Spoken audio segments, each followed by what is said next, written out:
One of the main things I like to do when reading a book is to pick apart the deeper meanings in the story. Naturally, this is something that many authors detest for understandable reasons, but despite this, I think that analyzing works of fiction is a highly valuable undertaking. Analyzing art is a valuable tool for understanding human psychology.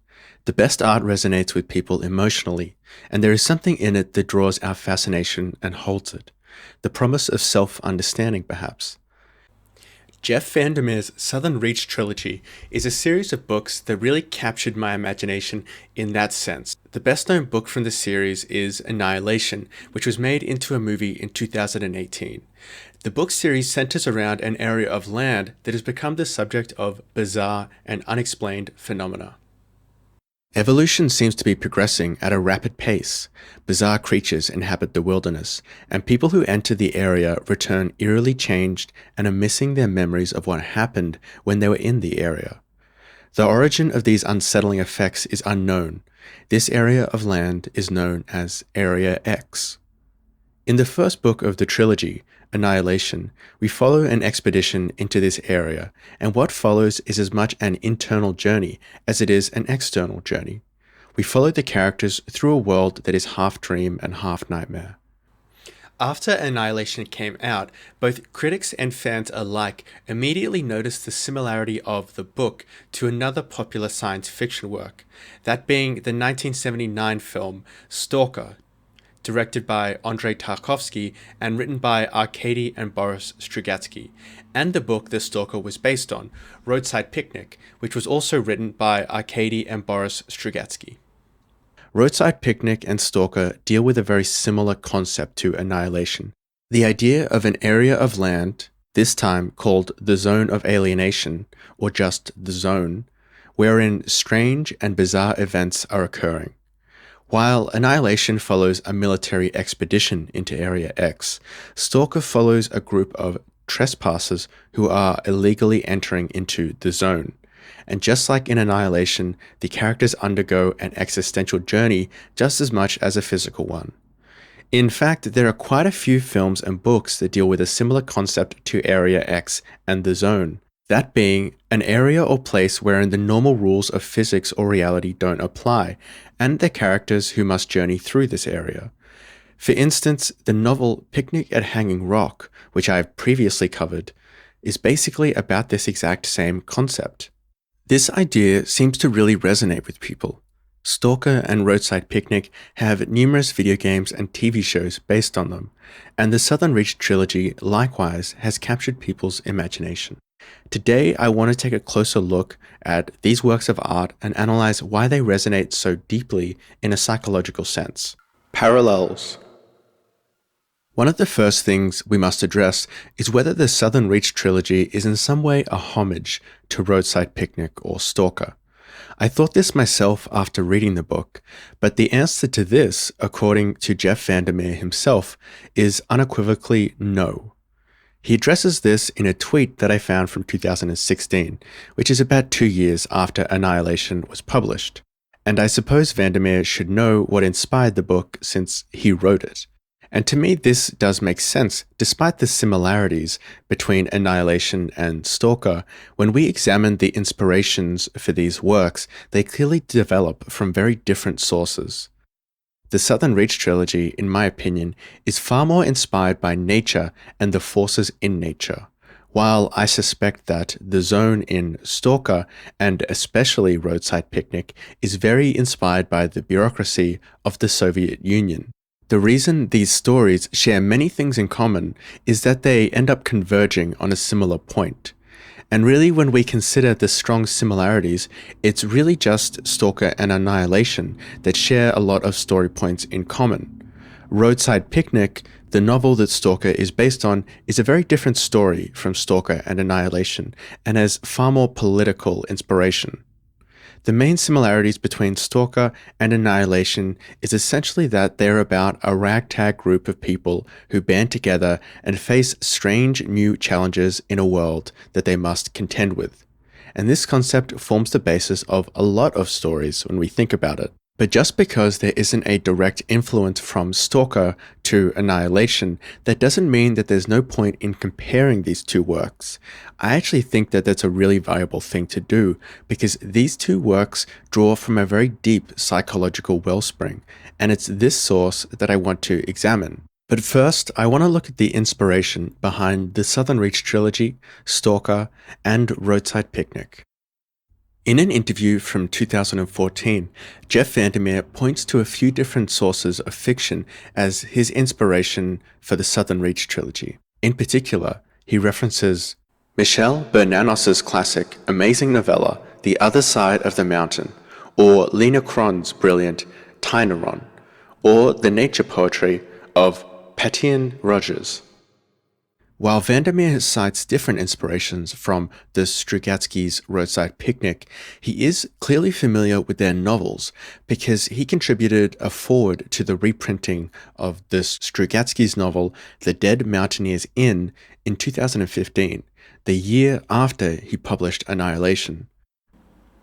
The sources which Jeff Vandermeer cites as inspiration for the Southern Reach trilogy are not exactly easy to get a hold of. I did manage to buy a copy of The Other Side of the Mountain by Michel Bernanos, which is one of the stories that Vandermeer acknowledges as inspiration.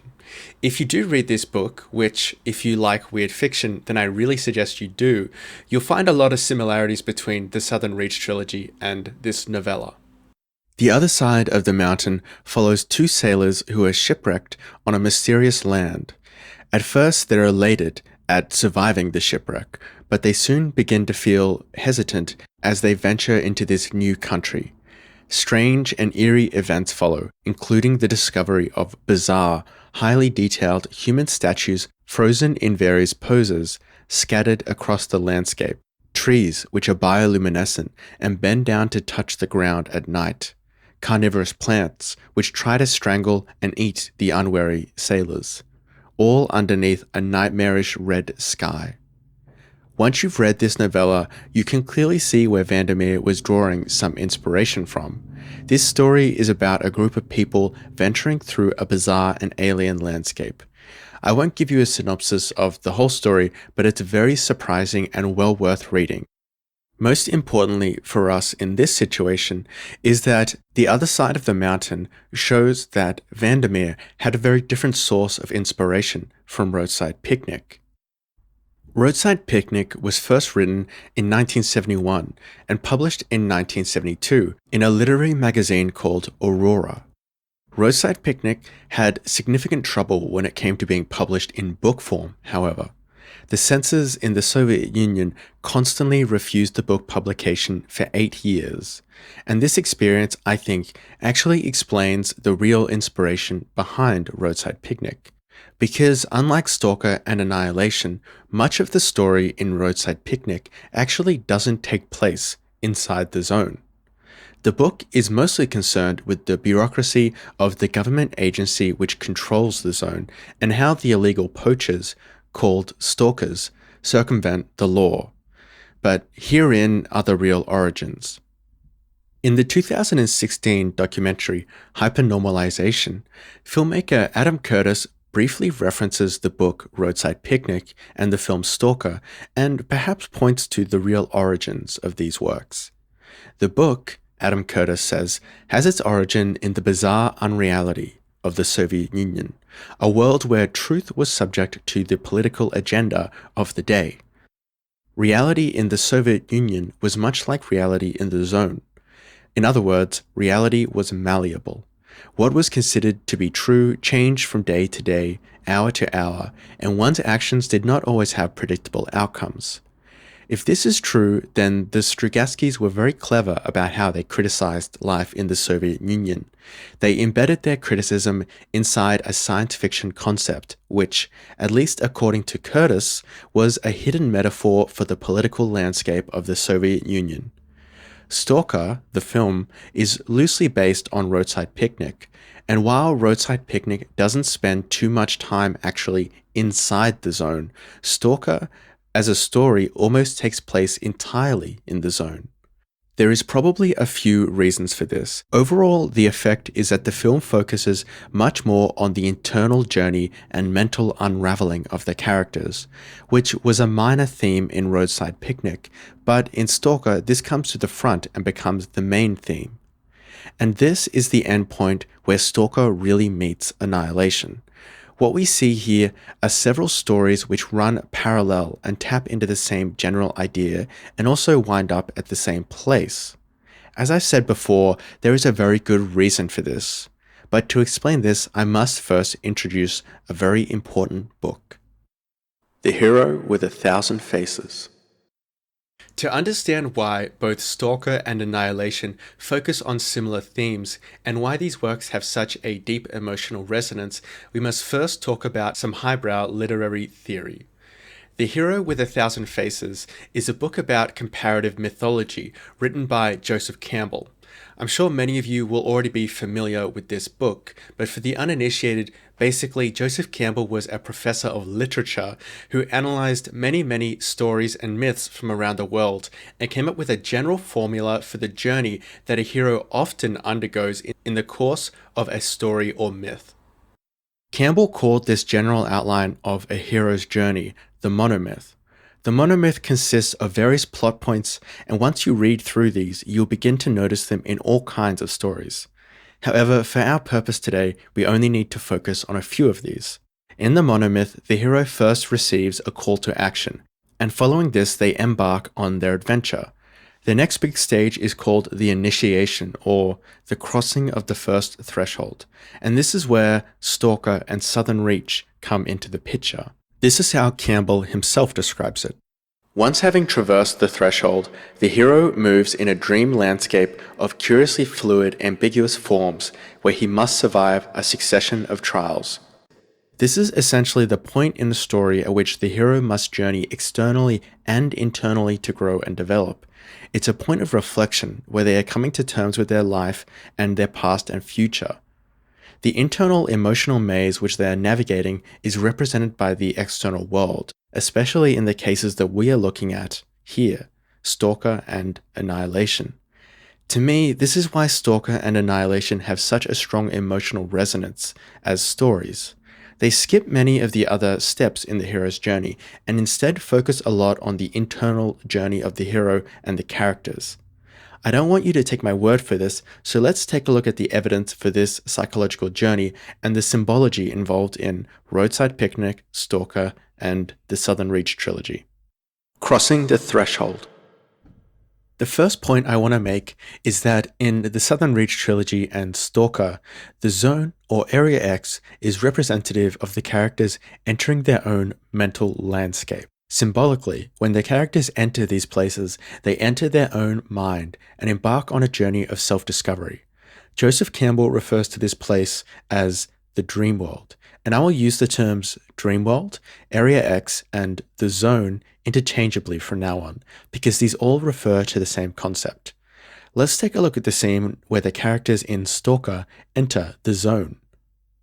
The film begins in black and white, and we are introduced to a drab and dour world.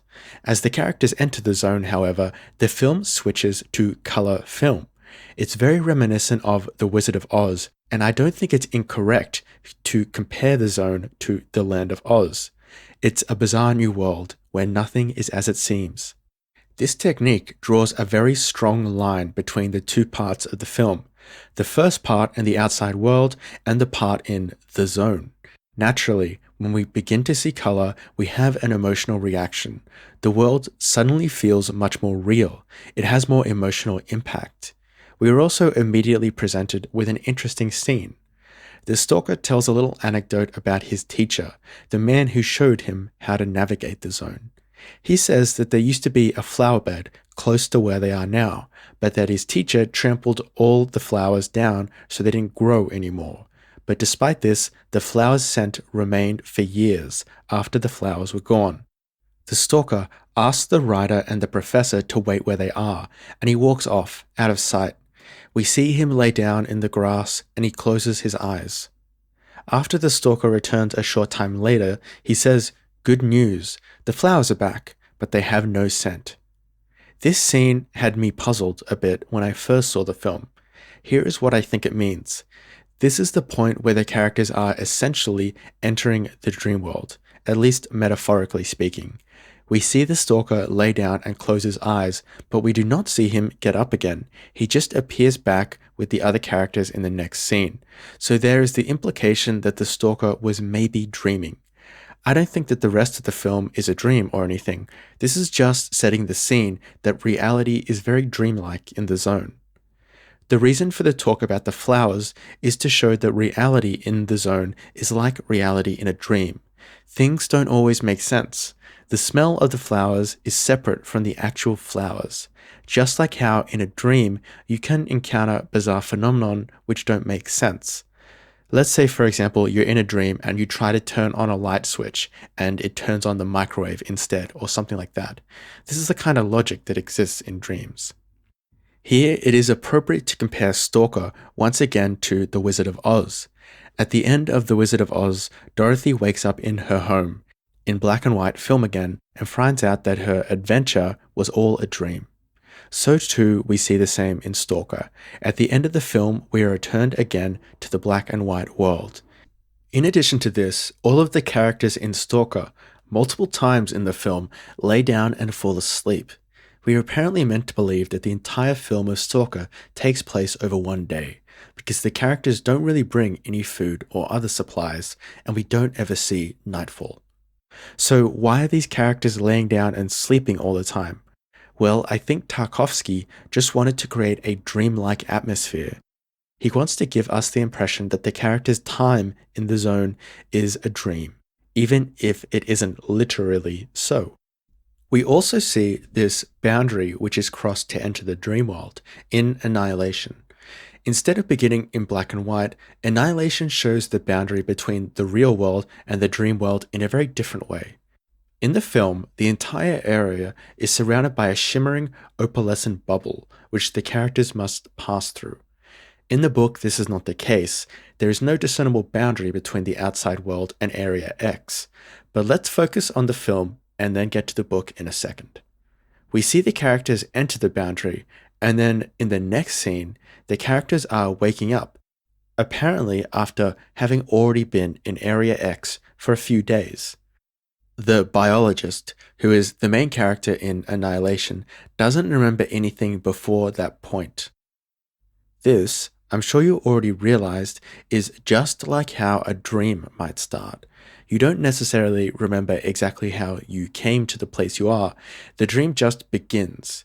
You inexplicably arrive at a place without remembering how you got there.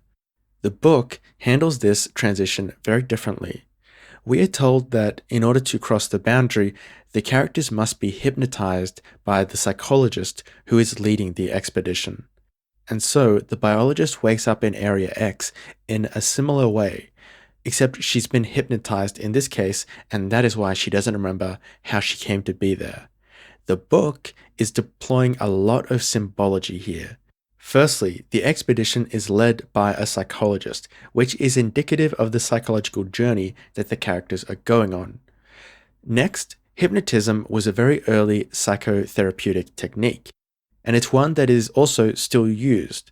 For instance, psychoanalysts like Sigmund Freud and Carl Jung were both, at times, practitioners of hypnosis, and believed that it could possibly be used to treat neurosis. On that note, in psychoanalysis, dreams are considered an important representation of a person's unconscious mind and emotions. So Vandermeer is laying out a lot of symbology here, I think. If we want to view Area X as a dream world or a representation of the unconscious mind, well, our main characters have various transitional points where they could be entering that space. Firstly, the biologist is being hypnotized and falling asleep, which sort of represents accessing the dream world or accessing the unconscious mind. And the person who is initiating this particular state is a psychologist. It should also be noticed that even though we don't see the same black and white transition in Annihilation that we see in Stalker, we do see a significant color difference once the characters enter Area X. Area X has a very distinctly different color palette to the outside world. The quest for self-knowledge. Now our characters have crossed into their dream world and their internal landscapes. What happens next? In the book Annihilation, the biologist's story mainly revolves around her disintegrated relationship with her husband. The biologist is a haunted character, unable to easily connect with other people. Her relationship with her husband falls apart because she increasingly finds it difficult to emotionally connect with him. Eventually, her husband volunteered to be part of an expedition into Area X, and this is why the biologist has also chosen to enter Area X. As the biologist travels through Area X, she examines her own life and memories and comes to terms with her own failures as a wife and as a biologist. The biologist's story bears a close resemblance to the story of Cupid and Psyche. In this story, Psyche falls in love with Cupid, and in a subversion of the usual romance story, Psyche is tasked with chasing down her lost lover through various tasks and unknown situations, including entering the underworld.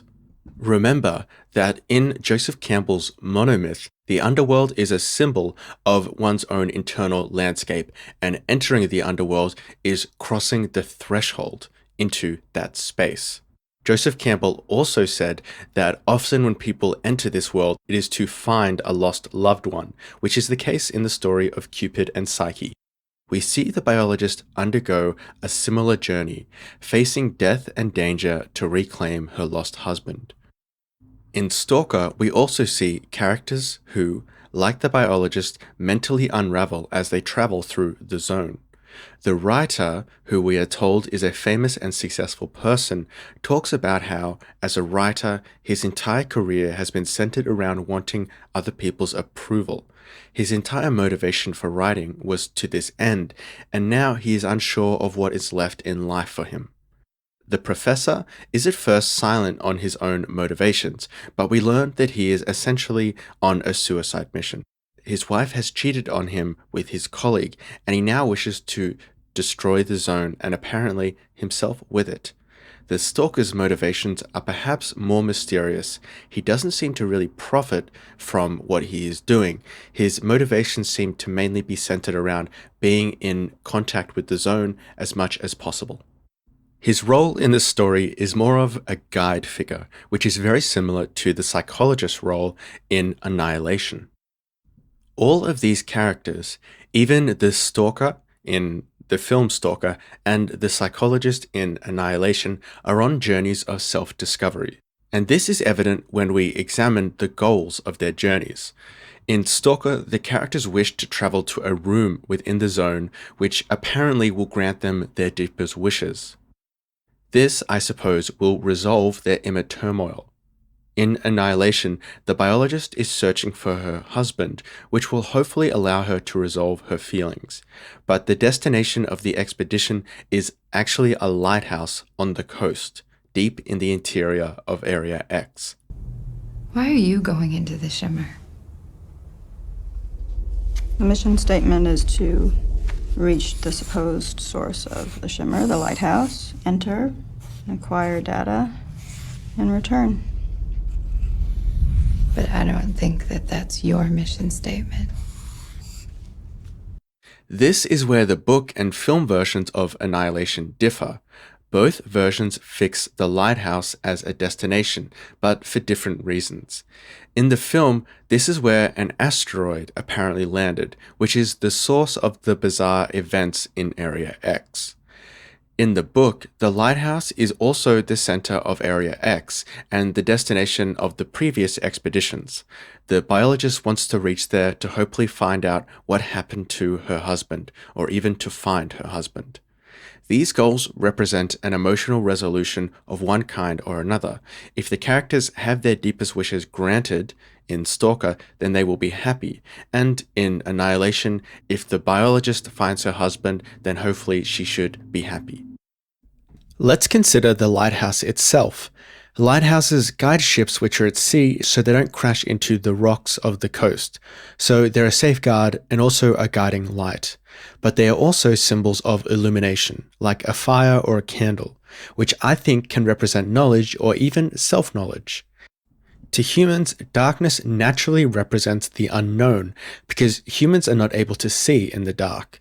The opposite of darkness is light and illumination, so that naturally represents understanding or the discovery of the unknown. So there's some very interesting symbology here.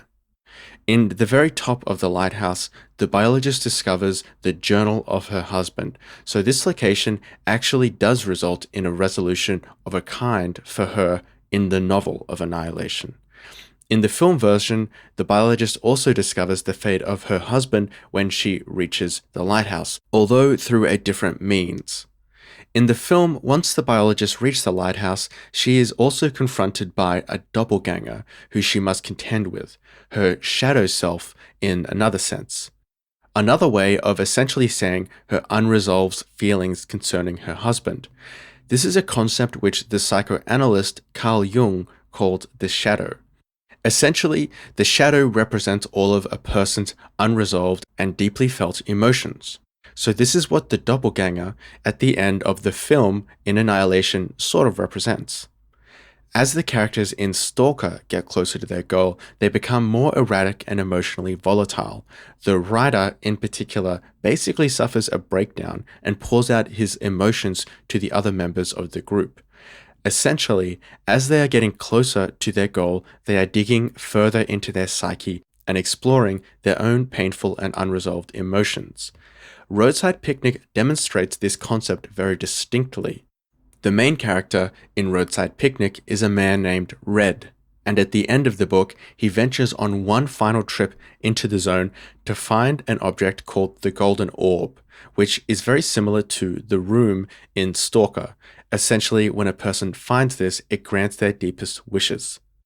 In Roadside Picnic, Red slowly mentally unravels as he gets closer to his goal of finding the Golden Orb, spewing forth all his grievances and anger that is held inside his entire life.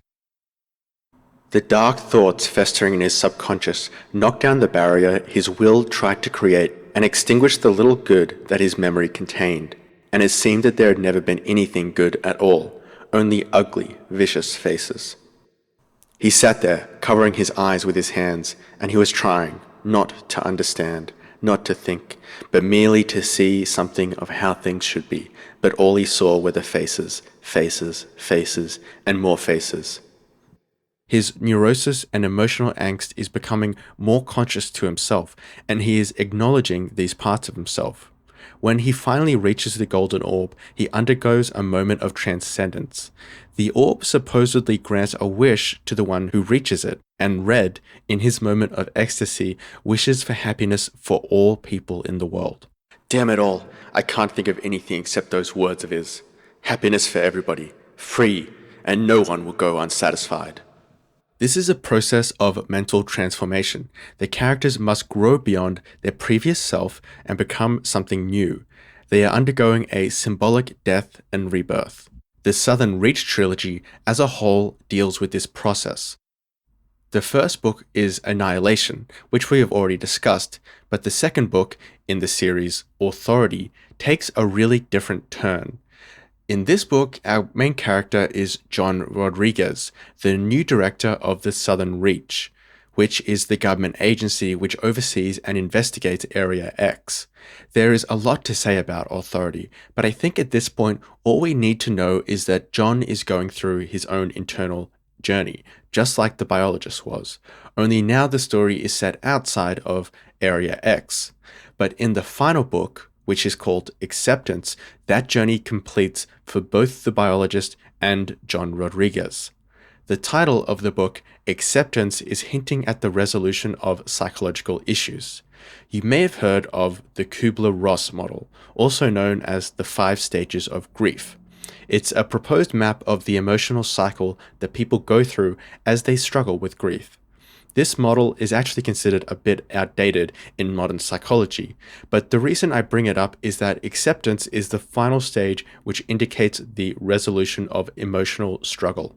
And that ties in very well with the idea that the Southern Reach trilogy and Area X itself represents the wilderness of the unconscious mind and a human being's journey through that liminal space. The film version of Annihilation displays the emotional journeys of its characters more literally than the book, which of course is due to the fact that a film is a visual media. We don't have access to the characters' internal monologues in a film. In the film, the characters on the expedition are dealing with mental health issues or relationship issues of one kind or another. They are cynical, depressed, hopeless, searching. They have lost meaning in their lives, and perhaps as a last resort, they are turning to Area X as an answer. Which do you carry around your neck? A husband or a child? Husband. He was in the army too. That's how we met. Guess there had to be something. What do you mean?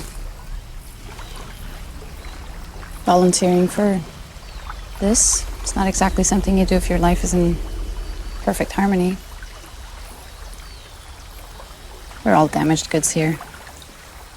Anya's sober, therefore an addict. Josie wears long sleeves because she doesn't want you to see the scars on her forearms. She's tried to kill herself. Oh, I think the opposite, trying to feel alive. I also lost someone. Not a husband, though. A daughter. Leukemia. God, I'm sorry. In a way, it's two bereavements. My beautiful girl. And the person I once was. Hey! This is where we see a very strong similarity to Stalker. The three characters in Stalker are dealing with their issues as well. The writer is disillusioned with the world. He believes in a mechanistic and materialistic world where all mystery and magic is gone, replaced by science. At first, we know very little about the professor, but we come to find out that he has come to the zone with the intent of destroying it. He has been crushed by the infidelity of his wife and the betrayal of his colleague, and he has come to the zone not with the intention of using the room to grant a wish, but to destroy the greatest scientific discovery of its time, to prevent anyone else from discovering what he cannot. The Stalker himself is a restless soul. We know that he has been to prison at least once because of his illegal trespassing into the zone, but he apparently cannot stop himself from doing it again, despite the danger to his own life. At the end of the film, it's ambiguous if any of the characters actually enter the room or have any of their wishes granted. The writer comes to the conclusion that if there is no sorrow in the world, then there can also be no happiness. So if he was actually happy, he could not write, and then what would be his purpose in life? The scientist perhaps sees that destruction will not solve any of his internal emotional pain. Preventing others from being happy will also not make him happy. The Stalker, of course, never enters the room. He knows that to have one's wishes granted will solve nothing. Essentially, we are left with a statement that life is a constant struggle, and that's an important part of being happy. The Stalker's wife delivers a monologue at the end of the film and describes how, although she knew the Stalker was a lost cause, she married him anyway, and despite his flaws, she still loves him. All these characters reach a resolution of one kind or another. They reach acceptance of their own reality, even if they haven't gotten rid of all their problems. They have undergone an emotional journey and grown as a result. They are not the same people they were before they entered the zone. All of the characters seem to come to accept their own limitations and the necessity of suffering in the world. While they may not be happy, they also realize the value of that suffering. They are no longer trying to get rid of it. They have accepted it. Acceptance, in other words. They have reached the last point in the Kubler-Ross grief cycle. And so too, as we read these stories, we feel enriched by the journeys of the characters. We feel as though we have learned something vicariously through watching them go through their own emotional journeys. Final thoughts. This particular archetype of story, the story where a person travels through a dream world or ventures into the underworld, has such a strong emotional resonance for us as human beings because we undergo this process throughout our lives. We live this experience in dreams, but we also experience it in the real world as we grow up into adulthood. We enter new and strange situations which often don't always make sense, situations which we must decipher and digest as we emotionally develop. The bizarre new worlds of this story archetype mirror our experience as we first go to school as a child, when we get our first job as an adult, or when we travel to other countries. But these stories also mirror our emotional growth as a person, our journeys as we go through a divorce, like the biologist in Annihilation is, or we have doubts about our chosen path in life, like the writer in Stalker does, or we fail in our careers, like the professor does.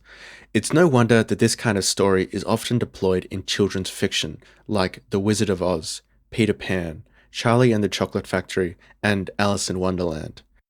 I actually think that The Wizard of Oz and Charlie and the Chocolate Factory are both really good examples of a similar kind of story to Stalker and Annihilation. They might sound strange at first, but when you think about it, they each involve a group of people who have distinct characteristics, journeying together through bizarre and strange new worlds and learning along the way, ultimately reaching some sort of emotional resolution at the end. Children can relate to these stories not just because of the fantastic worlds within them, but for their conceptual similarity to children's lived experience. But at a more basic level, humans relate to these stories. They resonate with us psychologically, and that's what makes them powerful. Hello everyone, it's Connor here. Thanks for making it to the end of the video. It takes me a lot of time to create these things, so I really appreciate it. If you want, you can click the subscribe button below, and there'll be more videos like this in the future. Okay, that's all for now.